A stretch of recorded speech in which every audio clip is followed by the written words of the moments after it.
Welcome to another edition of Living Simply and Fun. I'm your host, Rita, or Aries, and there's Aaron. And this is Moppy, and there's Blizzard. And Blizzard's up here to say it's his birthday, so... He's 8 years old today.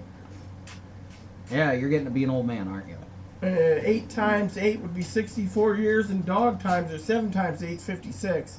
And you've been crying because, well, maybe you feel he's getting more attention, but it is his birthday, so... Yeah, I did divide up the leftover hot dog buns, both of them equally, so they each got half a bun each, even though they tasted funny. So, yes, we had Cheddar-Penos.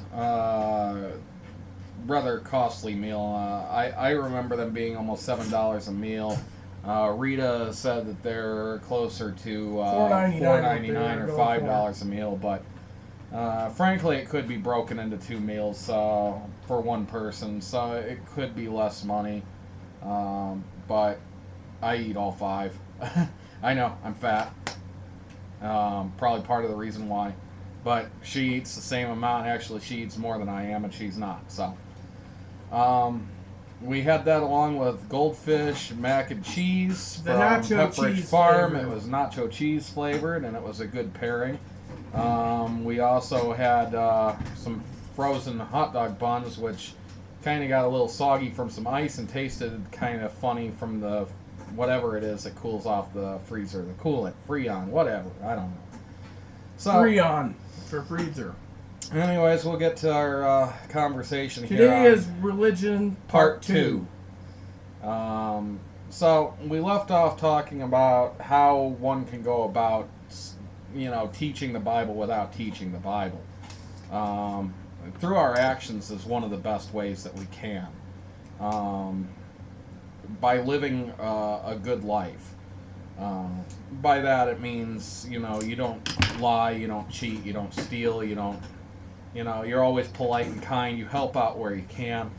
We help our neighbors all the time. We had a neighbor recently that goes fishing all the time, but his tackle box was falling apart and he couldn't pick it up by the handle, and he was too poor to afford one, and I found one on sale for $9.99. Not the best tackle box, but it was better than what he had, and so we bought it for him.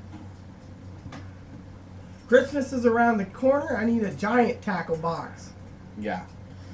She wants this like $50 tackle box. $37. That's like the size of I don't know, like a mid-sized TV. The old boxy ones though, that not the ones flat screen, but the Something old like TV. this. It's about yay wide, about the size of the screen from hand to hand, maybe. My screen's and about 24 inch. that so. tall. So, and about that deep, which is pretty big. $37. Yes. And it's got these little detachable things. But we're not here about talking about fishing, so carry on. Yes.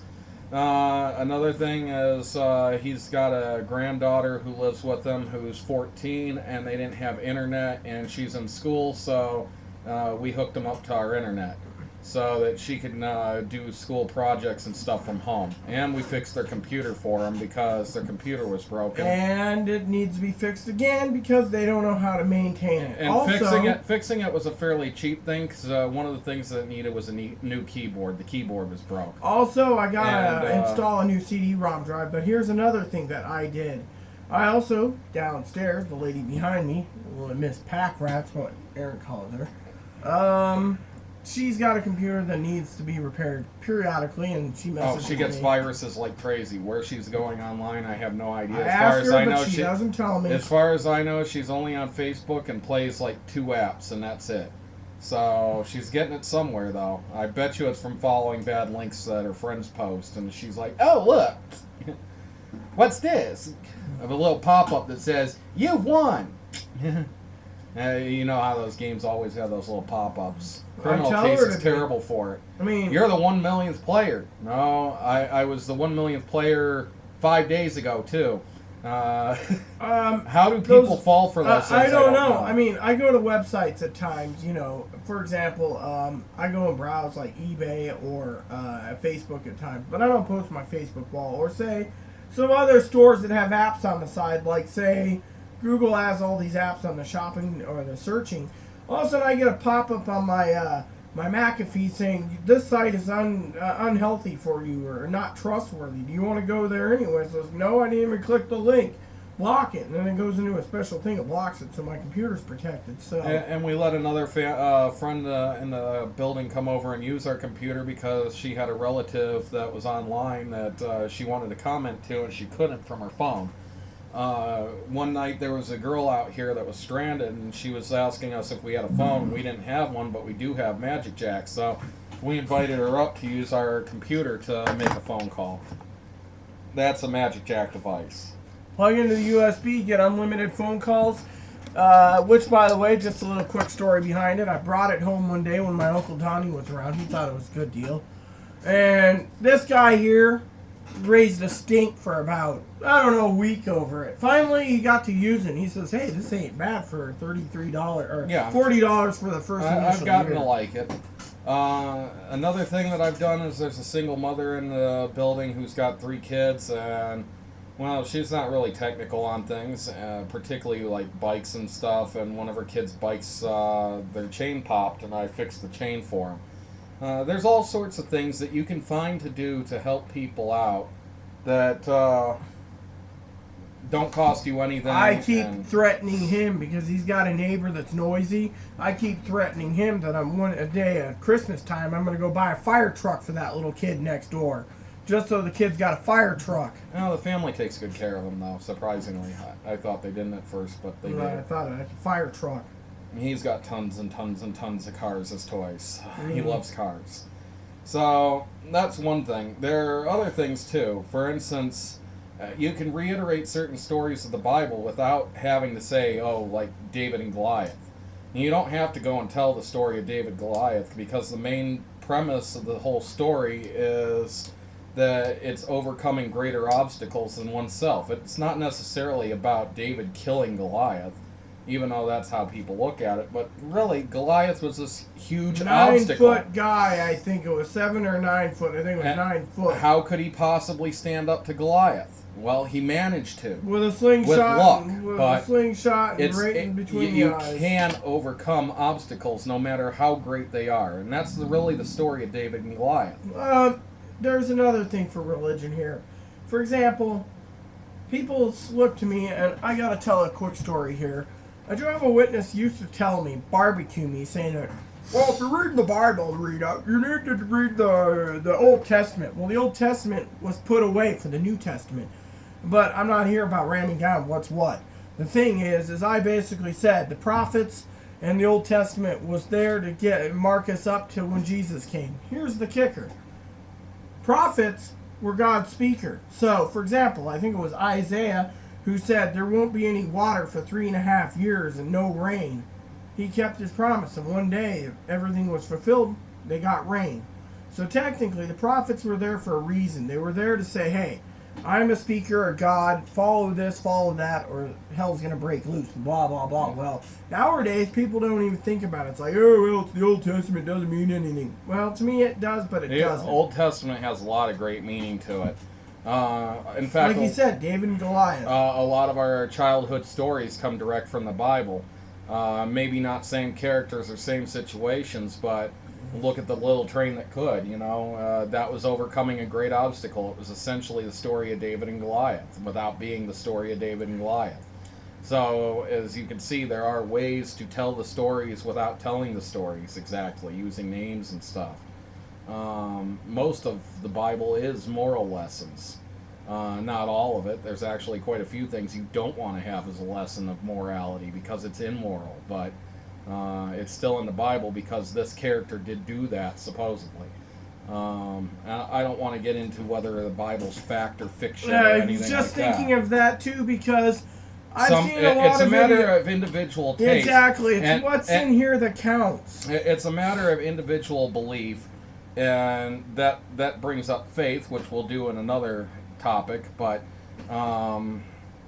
when it comes down to your beliefs, that's your beliefs, and to me, there's no place for me to tell you what to believe. Exactly. There's no place for me to tell you the Christian Bible is right, the stories in it are fact, it will happen, Armageddon's coming, blah, blah, blah. I know that I might piss off some Christians who say, well, that is the truth, that is the way that it is, that is how it's going to be, and you're going to hell if you don't believe it. Well, fine, let me piss you off then. It's not that I don't believe in what you believe. It's that I believe that each should have their own beliefs. And if you want to be an atheist, that's fine. It still doesn't mean that the moral stories within the Bible aren't good to teach to people. It doesn't mean that the moral stories within the Quran are good to teach to people. It doesn't mean that the moral stories in Mahabharata or the Upanishads or the Book of Mormon. Or the Torah, or The Torah is the Old Testament, by the way. Okay, well, that's fine. Or the Midrash. Sorry, I just sounded like an idiot, but I am a bit tired. Or the Talmud. Yes, that's what I was trying to think of. Oh, no, wait, sorry. The Torah is the 5 books of Moses in the Old Testament, so what I meant was the Talmud, so. Yes, and you've got all sorts of other religious books or holy books. I mean, some might even consider Wayne Dyer's stuff to be religious in nature, even though he claims to be non-denominational motivational speaker. Much of it is religious nature. I just think that there's no room, if a person is truly religious, to try to hate anybody else based on their beliefs, because one of the main things the Bible preaches is to have love for your neighbor, to have compassion for your neighbor. And I'm not going to quote this because I was reading it last night in the Gospel of John, both the Greek Interlinear and the King James, where Jesus said the 2 most important commandments is love God with all your heart, soul, strength, might, and mind, and 2 is love your neighbor as yourself. Mm-hmm. All other laws will hang the prophets. And your neighbor may not believe the way you do, but it doesn't mean not to love them. You can't love him any less. It's like with my mother. I hate my mother, but at the same time, I love my mother. My motto is, you can't hate, you just can dislike. Okay, well, that's true. I dislike my mother after what she did to me, which I'm not going to get into. And I dislike my sister. My mother was an absolutely horrible woman who should never have had children whatsoever, but I wouldn't be here if that was the case, and neither would my 2 brothers and my sister. Half brothers, half sister. So. But I love her too, because the Bible does speak of filial love and stuff, and I try as hard as I can to forgive her all the time, but it's not easy. And I tried to reconnect with her, but I was apparently too good for her when I reconnected with her. So she told me she never wanted to talk to me again, which I guess is fair enough. I don't really care. It was hard for me to even deal with it in the first place. See, there's a difference between him and me. I worry a lot, and he has no worries or cares in the world most of the time. But that's for another story. And the Bible doesn't say that you have to like the people you love. But loving also means caring and compassion, kindness, liking and disliking. You could sit there and say, do I have to get together with that person? Do I have to do this? Do I have to do that? I don't want to do this. I don't want to see that person. But when you get together with them, you can still smile and be cheery. What are you doing? I think Blizzard, there was a little wooden piece on the chair. I think Blizzard ate the damn wooden piece. Well, then he did. So you don't have to necessarily like everything, but you can always try to. Some people might say it's lying, though, to put on a different face and say, oh, hey, how are you? It's totally artificial if you dislike a person, but you know what? They feel like you like them, and that makes them feel a little better. His motto is kill them with kindness.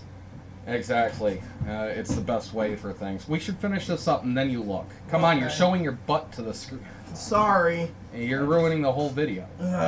It's funny that way. We'll leave it.